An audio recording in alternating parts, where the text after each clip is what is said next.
The story begins in Los Angeles, where a security guard named H is riding with his partner, Bullet, transporting a large sum of cash to a bank. Suddenly, a group of armed goons surrounds their truck and fires tear gas inside. But the moment H steps out, everything changes. The color drains from the goons' faces. They take one look at him and flee, abandoning the truck entirely. Back at the company, Bullet tells his colleagues what happened, that this new guy is no ordinary man. Those hardened criminals ran from him like they'd seen a ghost. Just a few weeks ago, a man named Patrick Hill had walked in for a job interview.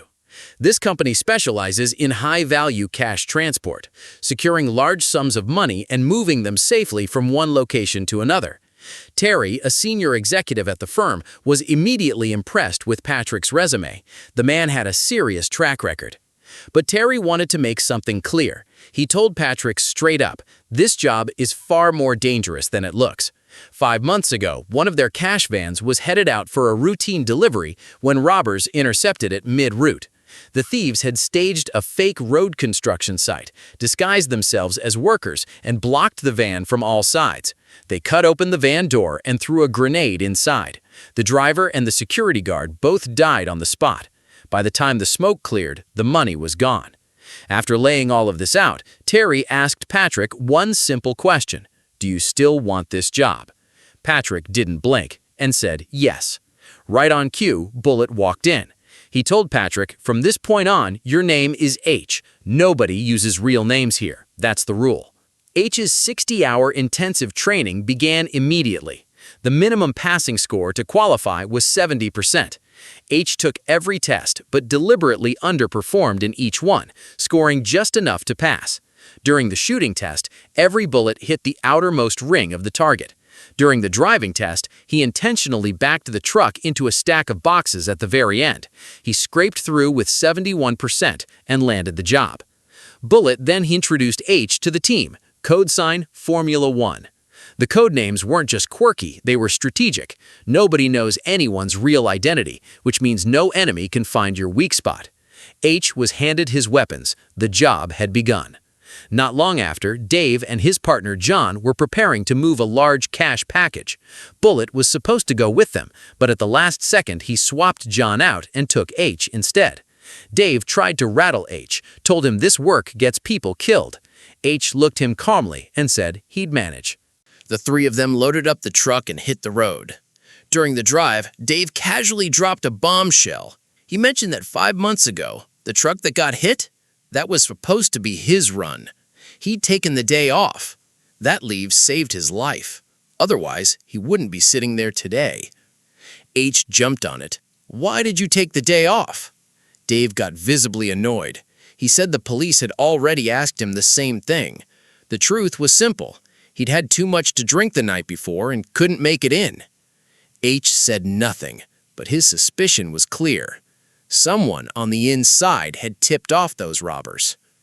They arrived at a building to pick up a cash package worth $3 million. Bullet brought H along to test him, to see whether this quiet new guy was all talk or could actually deliver.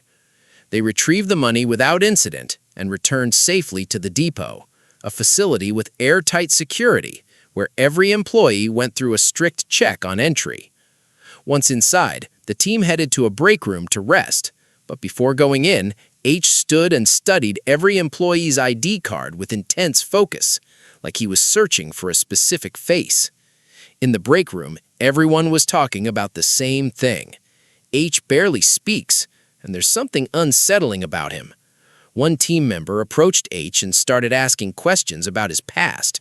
"Where did you work before?" H said he was with a large company in Europe.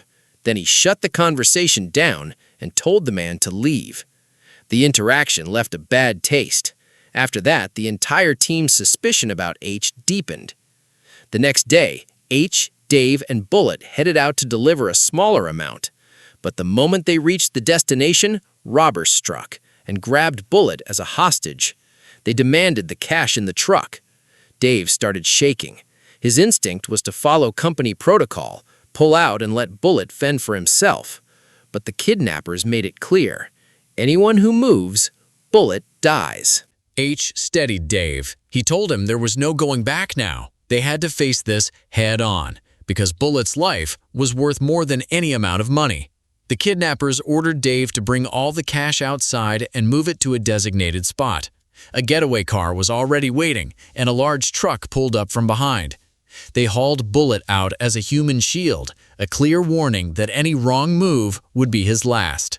H calmly volunteered to load the cash himself and told Dave to stay put. Then H made his move. He deliberately let one bag slip and hit the ground outside the truck. The moment a kidnapper bent down to pick it up, H drew his weapon and fired. What followed was surgical. H moved through those kidnappers like a professional, one by one, each one taken down with a single shot to the center of the forehead. During training, his bullets had barely grazed the outer ring of the target. Here, not a single shot missed. H chased the kidnapper's leader into an abandoned warehouse. He cornered the wounded man, looked him dead in the eyes, and asked, "Who do you work for?" The man said nothing. H shot him dead. Bullet and Dave stood there in silence. H had wiped out the entire gang alone. The aftermath brought police and intelligence agencies down hard on H.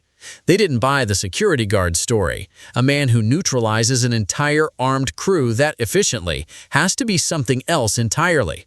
A ghost operative, a trained killer. H played it cool. He told them it was luck. Fear made his hands steady, that's all. When investigators showed him footage from the robbery 5 months earlier, he simply said he had no idea what that was about. He wasn't even working here back then. After questioning, H's senior informed him that company policy required him to take a month on desk duty, time to decompress after a traumatic incident. H barely registered it. He said small attacks like that don't shake him. There's nothing to decompress from. Then the company's owner walked in. He'd heard everything, and he wasn't having it. He cut off the senior mid-sentence and said the company doesn't need people who push paper. It needs men like H with nerves of steel. He ordered H back in the field immediately. Meanwhile, the officer who had questioned H made an urgent call to his superior. The revelation was staggering. Patrick Hill was a man the Bureau had been hunting for 25 years. But his superior told him to stand down. Don't touch H. Let him do what he came here to do. The officers pushed back. If they let a known criminal operate freely inside this company and something goes wrong, the entire department burns.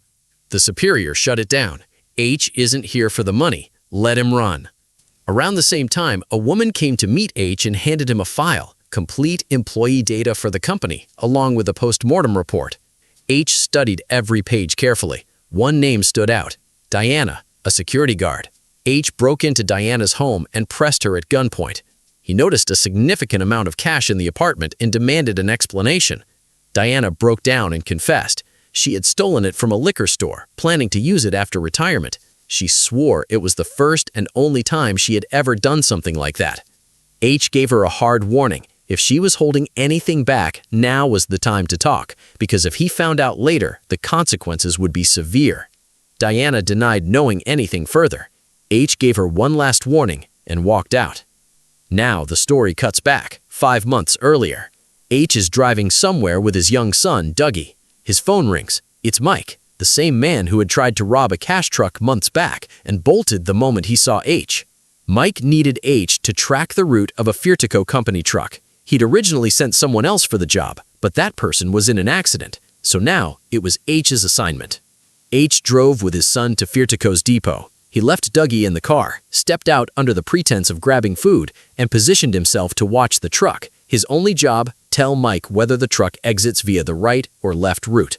He relayed the information, hung up, grabbed the food, and went back to his son. Then the truck rolled under nearby bridge, right where H's car was parked. The robbers hit it fast and hard. They stripped the truck of its cash and were seconds away from disappearing. Then one of them spotted Dougie sitting in the car. The boy had seen everything. A merciless robber walked to the car, dragged Dougie out onto the road, and shot him dead. H came running. The robbers opened fire on him. He went down hard, badly wounded, but before he blacked out, he locked eyes on the face of the man who killed his son. H survived.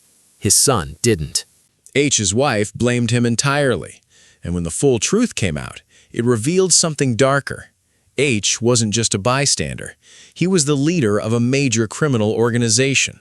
The men who killed his son belonged to a rival gang. His wife left for good. H unleashed his entire operation to hunt down the killers.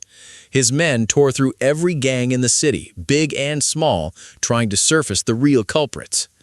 They came up empty-handed. When all leads dried up, Mike floated a theory. Maybe it was an inside job. Maybe someone within Vertigo had fed the robbers the information. H, broken but calculating, told everyone he needed time in London to pull himself together. He never went to London. Instead, he built a completely new identity from scratch.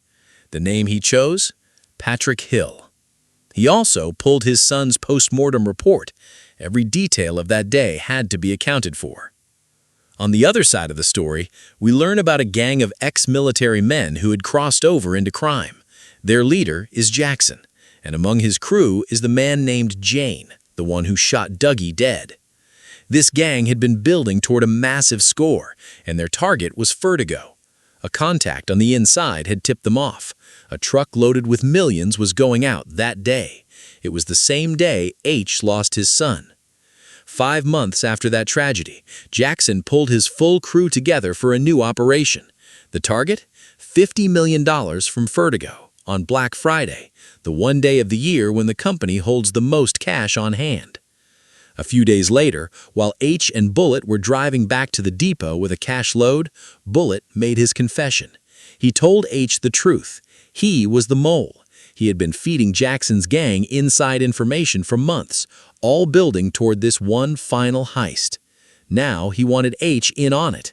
"Join us," he said, "and you'll walk away rich." H, who had been working toward exactly this moment, agreed on the spot. Bullet stopped the truck at a prearranged location. A crew of armed men slipped quietly inside the cargo hold. Then H and Bullet drove the truck straight into the depot. The moment the truck stopped, the men burst out and took every guard and officer in the building hostage. But in the chaos, one fearless guard slammed the emergency alarm. Police were on their way. The other guards rallied and fought back, but Jackson's crew were ex-military in full bulletproof gear. They overpowered the guards with ease. H had been taken hostage and restrained to the side. When the moment was right, he snapped his restraints, ripped the bulletproof armor off a fallen gang member, and stepped back into the fight disguised as one of them. Bullet, meanwhile, dropped his mask entirely. He walked up to Dave and Diana and shot them both dead without hesitation. Now only 3 were left standing from Jackson's crew: Jackson, Bullet, and Jane. But Jackson had taken a bullet during the crossfire and was fading fast. The 3 of them forced the cash-loaded truck out of the depot, punched through the police blockade, and made it to an old garage on the outskirts. Beneath the garage was a network of hidden underground tunnels, their escape route. Jackson was in bad shape, and his paranoia was getting the better of him. He was convinced Jane was about to double-cross them both and take the money alone. He reached for his gun, but Jane was faster. He snatched the weapon and slit Jackson's throat without a second thought. Jane and Bullet loaded the cash onto their bikes and rode through the tunnels to a prearranged safe house where a getaway car was waiting. They transferred everything into the vehicle. Then greed took over. Before Bullet could draw on Jane, Jane shot Bullet dead first. He took every last dollar and disappeared through the tunnels alone. Jane arrived at his luxury apartment and finally let himself breathe.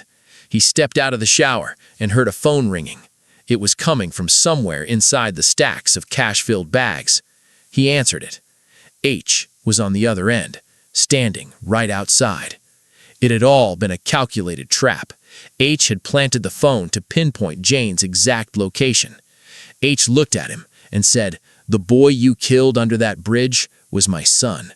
He held up the post-mortem report. It documented every wound, internal organs ruptured by gunfire. H raised his weapon, and he shot Jane in every place his son had been shot. Jane died a slow, agonizing death. H walked out of the apartment. The FBI chief was already waiting outside. H handed over every dollar of the stolen money, then got in his car and drove away in silence.